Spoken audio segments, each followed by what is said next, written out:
X minus 1.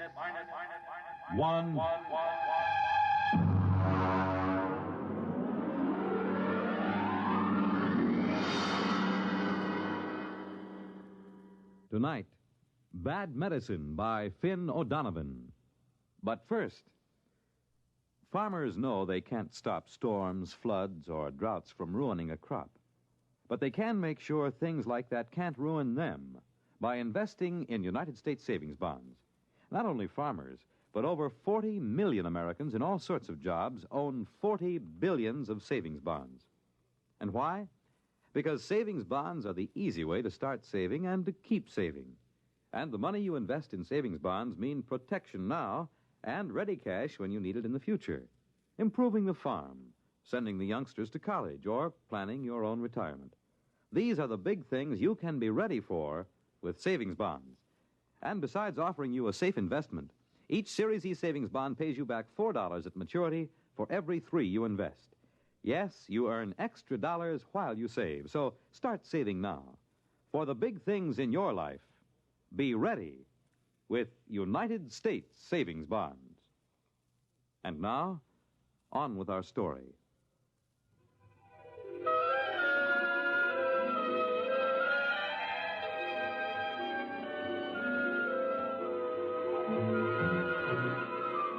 On May 2nd, 2103, Elwood Caswell walked rapidly down Broadway.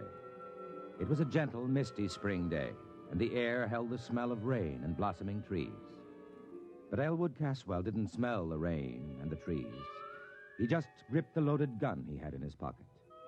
He didn't want to use the weapon, but he was certain that he would. This was justifiable. You see, Elwood Caswell was a homicidal maniac.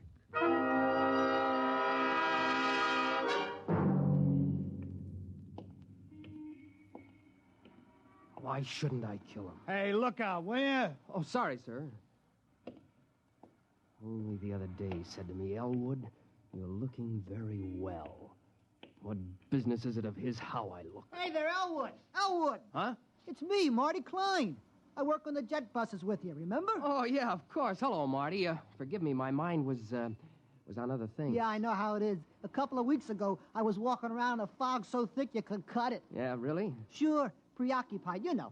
I had this idea in my mind. You too? Yeah. The same person? Huh? Were you troubled by the same person? My wife. Hey, you okay? Oh, yeah.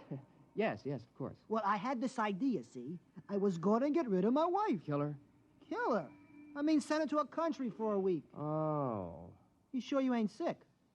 No, I never felt better. Well, anyway, I was going to take a week off. Quit the jet buses. Hey, can you imagine? I've been a jet bus operator for 10 years now, and all of a sudden, I feel like I can't take it for another minute. I know how you feel. And I was going to take a trip all by myself. A trip? To where?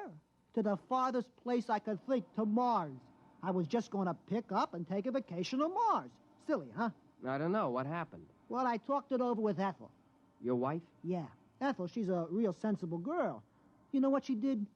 No, am I supposed to? Well, Ethel went right down to that home therapy appliance store, and she says, you got a home therapy machine that'll cure my husband of this idea he can't stay on the jet buses? I've heard that those machines aren't perfected. They got him licked now.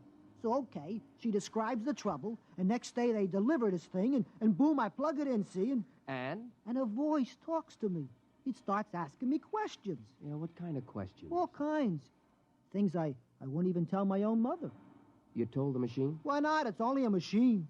Yeah, I see your point. Well, then the machine starts to tell me a few things. And before I knew it, inside a week, I'm cured.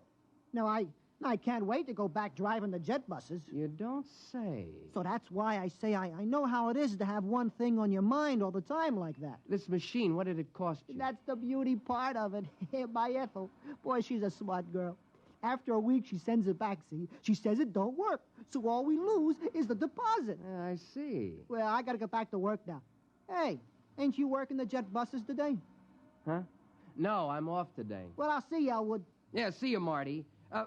What was the name of that place? Where they sell the home therapy machines. Yeah. Home therapy appliances. It's right down Broadway, about 2 blocks from here. So long, Elwood. Perspiring freely, Elwood Caswell continued down Broadway toward 43rd Street. His friend Magnuson would be finishing work soon, returning to his apartment less than a block from Caswell's. Elwood gripped the gun tighter. How pleasant it would be to saunter in, exchange a word with him, and then...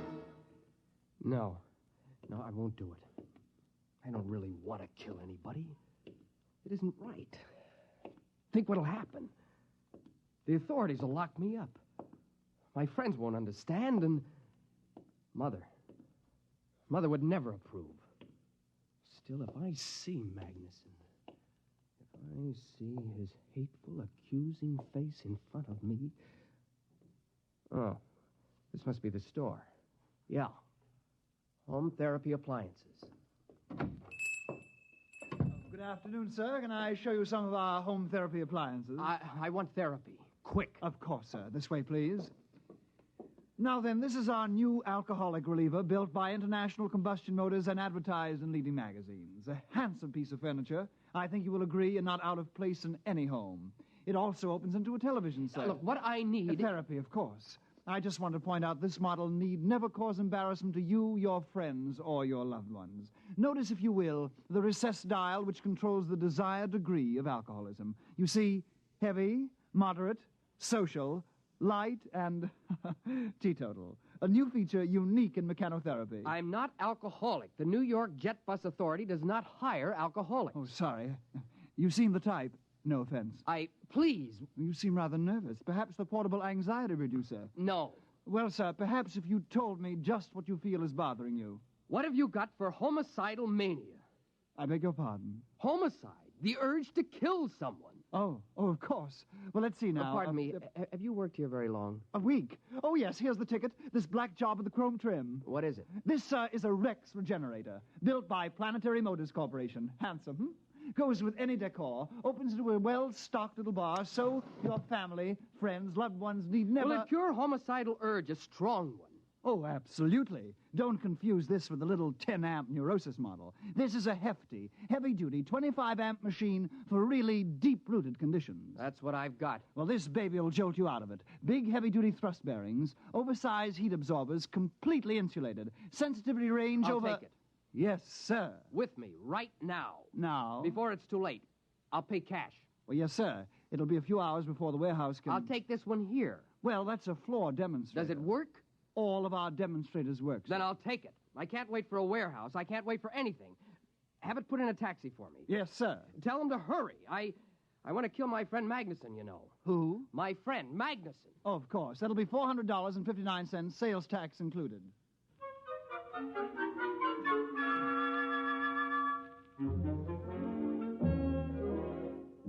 After Elwood Caswell left the store, the clerk, whose name was Haskins, smiled to himself and lighted a cigarette. He had made his first sale. He inhaled. Haskins? Yes, Miss Follansby? Smoking. I asked you to rid yourself of that filthy habit. Immediately, Mr. Follansby. I'll use one of those display model denicotinizers at once. By the way, I just made a rather good sale, sir. Oh, really? Yes, sir. One of our big Rex regenerators. Well, now, it isn't often we... Wait a minute. Where's the floor model? Well, sir, the customer was in an awful hurry. He was going to kill his friend. You gave him the floor model? Yes, sir. Was there any reason why... Oh, grief, Haskins.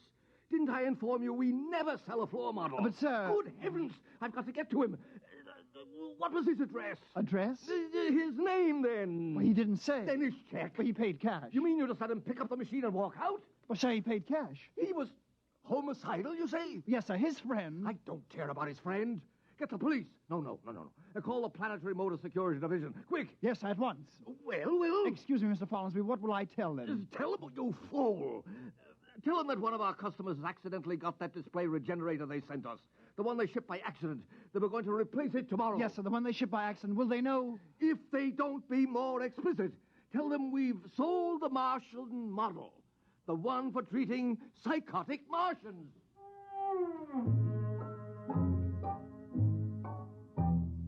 Meanwhile, Elwood Caswell had returned to his apartment and lugged the big black Rex regenerator into his living room.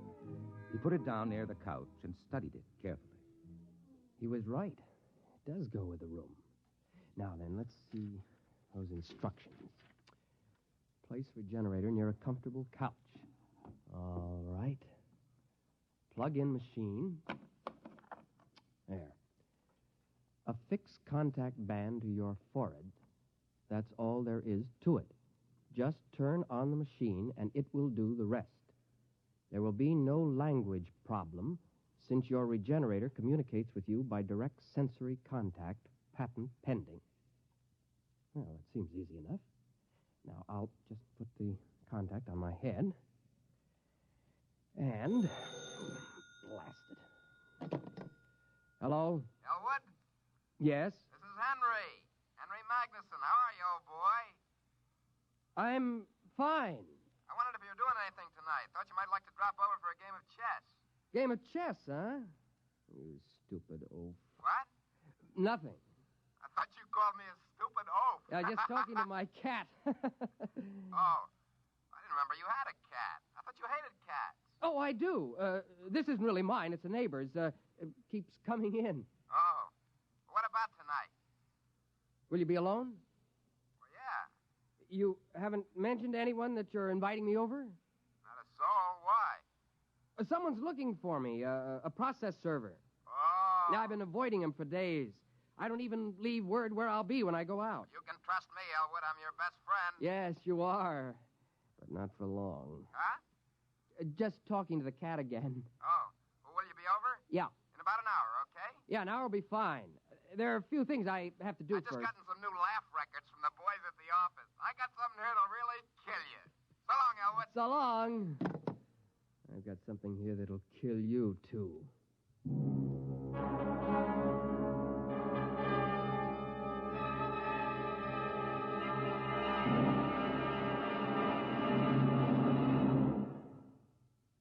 X-1 will continue in 1 minute. Each of us has a personal reason for wanting to see cancer conquered. Steve Allen would like to tell you his. I have a wife and 3 wonderful kids. And when I think about cancer going to strike 1 American in every 4, well, that's more than enough reason for wanting to see it conquered. I know that some people don't even want to think about cancer, but pretending it's not a threat, doing an ostrich routine, isn't going to get us anywhere. We've got to stand up to it and fight. We can fight, each and every one of us. Through the American Cancer Society, we can be part of the battle that someday will beat cancer once and for all. That day will come, but you and I have got to help. How about it? Thank you, Steve Allen. Remember, fight cancer with a checkup and a check. See your doctor once a year for a checkup. It's your best cancer insurance. And to help conquer cancer, send a check to your unit of the American Cancer Society. Make it generous. And now, on with our story.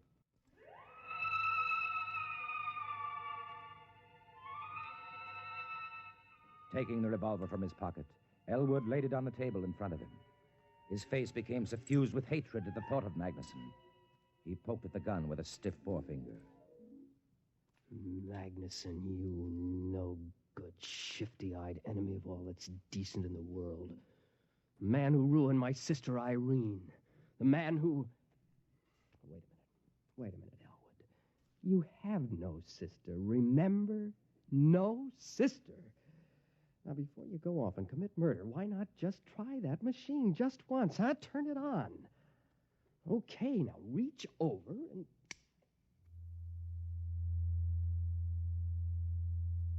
Good afternoon, Elwood. I am your mechanical therapist. You may call me Gloop. Gloop? You seem surprised. It is a perfectly common name here on this planet. Gloop, of course. I've heard it many times. Now then, I am scanning the material in your preconscious with the intent of synthesis, diagnosis, prognosis, and treatment. Yes? I find... this is a most unusual case. Really? I thought it was simple homicidal mania. There is, of course, no such thing. You are obviously hallucinating a set of symptoms. Nonsense syllables to enable you to avoid the real problem. Oh? A most unusual set of symptoms, I must say. Your pilot light seems to be fading. My light is not fading. I am merely trying to relate your symptoms to proven theory. Well, as long as you know what you're doing. Mechanotherapy is an exact science, Elwood. It admits of no significant errors. We will proceed. Good. First, the word association test. Fire away. I will proceed to give a word. You answer with the first thing that comes to your mind. Ready? Ready. House. Home. Planet.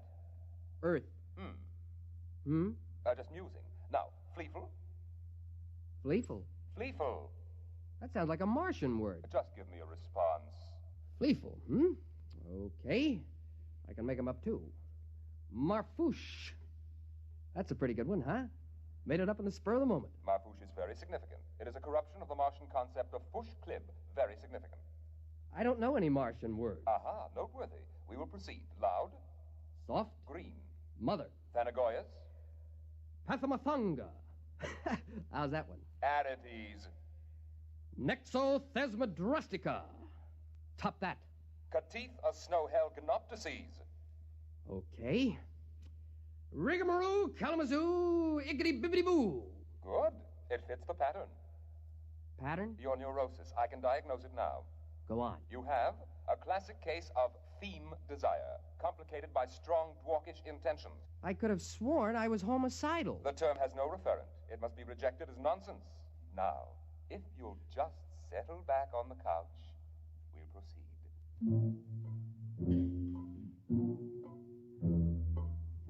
At precisely this moment, a tall, gnarled, ugly man pushed his way through the doors of home therapy appliances.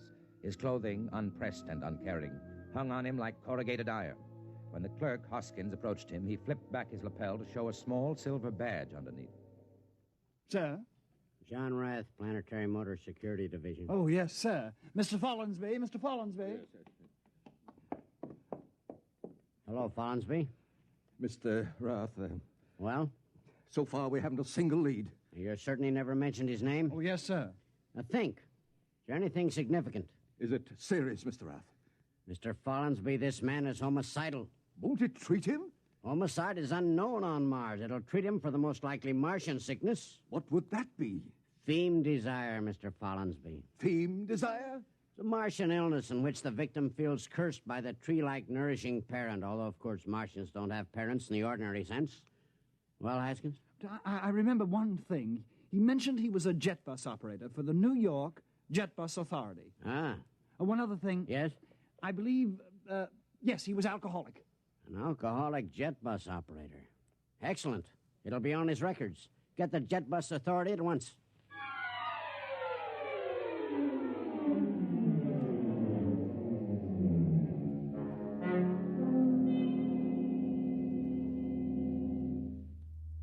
But surely, Elwood, you remember your Gorisy. No. Tell me then about your juvenile experiences with the Thorastrian fleet. Never had one. Complete blockage. My father... There is no such thing, of course. But... I thought we'd finally agreed on that. Okay, if you say so. Now then, since you claim you don't even know what a Gorisy is, tell me what you imagine it to be. A forest fire. A salt tablet? A small screwdriver? Am I getting warm? A revolver? What the heck is a Gorisy? Why, the tree that nourished you into puberty. No tree nourished me. You have completely repressed the experience. No tree ever nourished me. Mr. Caswell, let me try to explain your case as best I can. Somewhere in your childhood, your Gorisy, or parent tree, stifled your theme desire. Now, this gave rise to your present urge to dwark someone in a Vlendish manner. To what? To dwark someone in a Vlendish manner. Listen, you crummy piece of hardware. I have never had a Gorisy. I have no desire to dwark someone in a Vlendish manner or any other manner. All I want to do is put a bullet into Herbert Magnuson. Understand? All I want to do is kill Magnuson. Lie down, Mr. Caswell. We'll go over it again.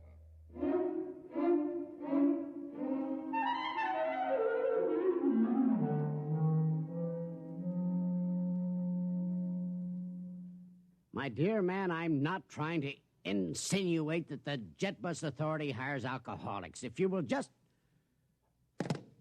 Any luck? It's a dead end. Now, Haskins. Yes, sir. A man's life may be at stake here. Now think. Was there anything else this fellow said to you? Anything? Well, he did mention the name of his friend. Of which friend? The one he was going to kill. The one he... Why didn't you say so? Now, what was it? Magnuson. You sure? That's it. He said, I'm going to kill Magnuson. You know, just casually like that. Follinsby, see if there's a Magnuson in the Manhattan phone book. Now, hurry it up.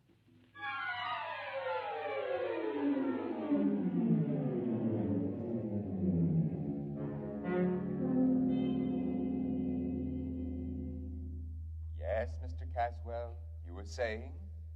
Well, Something about your Goracy? yes, I was saying I think perhaps you're right. Naturally. But right about what, Mr. Caswell? Well, I think perhaps... Yes, I think perhaps I do remember my Goracy. Ah, now, Mr. Caswell, we're on the road to a cure.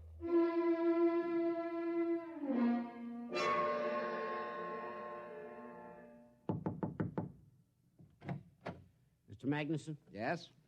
Do you know a short, angry-looking, red-haired man? I might. Thank heaven. Or I might not. Can you tell us where to locate him? You're a process server, huh? Certainly not. Don't kid me. Mr. Magnuson, this man is trying to kill you. Go on, you're full of happy pills. Elwood's my best friend. Elwood? He loves me like a brother. And if you think I'm going to stick some process server onto Mr. him... Magnuson, I'm not a process server. Your friend Elwood is a psychopathic killer. You're his intended victim. Can you get that through your thick skull? I'm trying to save your life.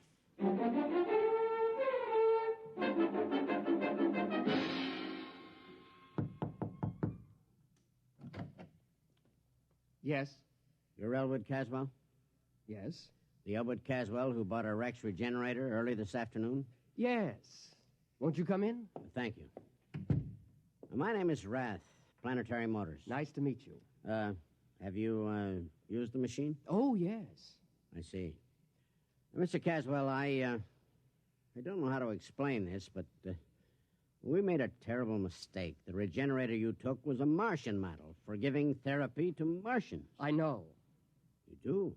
Yes, it became pretty obvious after a while. Well, it was a dangerous situation, especially for a man in your condition. Yes, the poor thing tried its best, but of course it couldn't cure what wasn't there. Well, then the company will, of course, reimburse you for your lost time and your mental anguish. Naturally. And we will substitute a regular human-type regenerator. Oh, that won't be necessary. You see... Mr. Caswell, will you put down that gun? I warn you. I'm not going to shoot you. I merely want to turn this gun over to you. You do? Yes, I'm not going to shoot anybody. You mean that... The machine's attempt at therapy forced me to reappraise my whole self. There was an insight during which I was able to get rid of my obsession. You no longer want to kill your friend Magnuson? Kill Magnuson? Why, I haven't the faintest urge. Well, I must say, then, that it worked out for the best. I'll get back to the store and have him pick up this machine in an hour, and... Oh, well, sir... don't forget to take this gun. I won't need it. Of course. Well, nice to have met you, sir. Good evening. Good evening.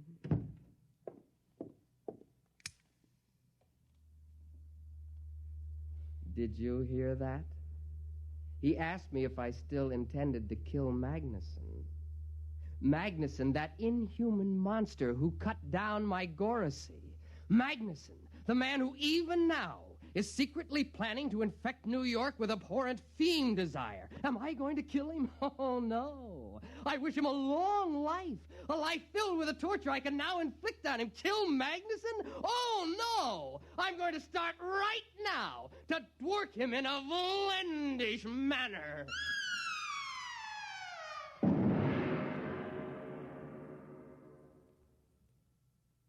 You have just heard X-1, presented by the National Broadcasting Company in cooperation with Galaxy Science Fiction Magazine, which this month features Honorable Opponent by Clifford D. Simak, the story of an Earth general with the distasteful assignment of meeting a delegation of unmilitary clowns who arrive as conquerors.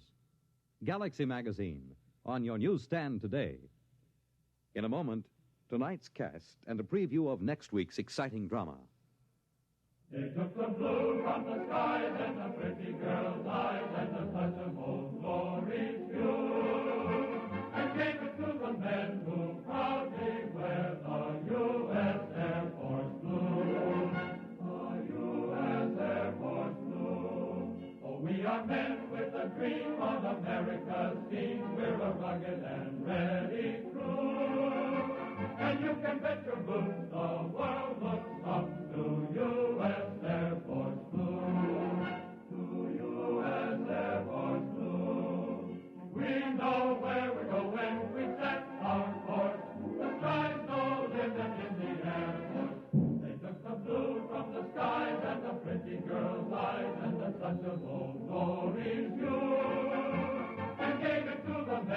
who proudly wear the U.S. Air Force blue. We proudly wear the blue, the U.S. Air Force blue.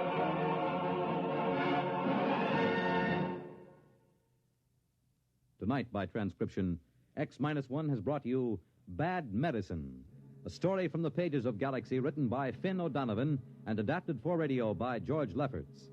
Featured in the cast were Cliff Carpenter, Bill Britton, Alan Manson, Charles Webster, Carl Weber, and Joseph Julian. Norman Rose was heard as the machine. Your announcer, Fred Collins. X-1 was directed by Bob Maurer and is an NBC Radio Network production.